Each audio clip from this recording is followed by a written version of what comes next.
Merci, Monsieur le Président. Mes chers collègues, je souhaite m'adresser au ministre de l'Intérieur.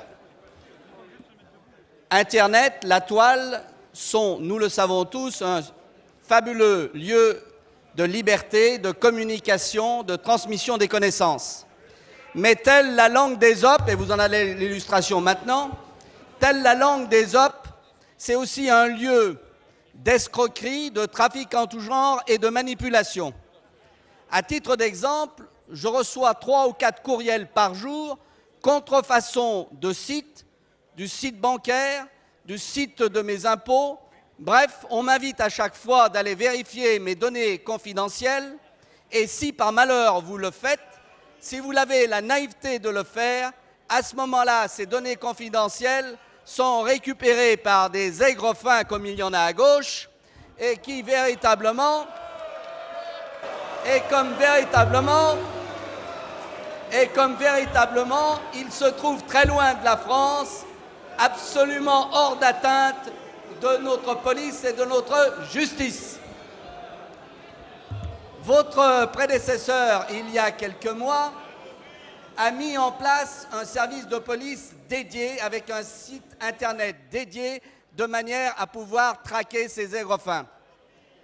Aussi, Monsieur le ministre, pouvez-vous nous donner des résultats de cette initiative? Ne pensez-vous pas que les fournisseurs d'accès devraient systématiquement mettre en garde contre la naïveté des uns et des autres? Et enfin, ne pensez-vous pas que la France devrait prendre une initiative de coopération internationale pour mettre fin à cette escroquerie?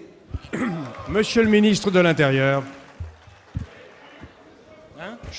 C'est fini.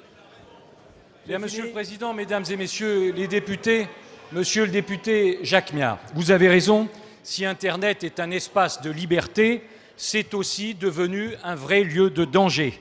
Je pense aux escroqueries que vous avez évoquées, je pense aux faux emails, je pense au vol de numéros de cartes bancaires, je pense au trafic de stupéfiants, je pense à l'apologie du racisme, je pense à la pédopornographie et, dans un certain nombre de cas, même au terrorisme.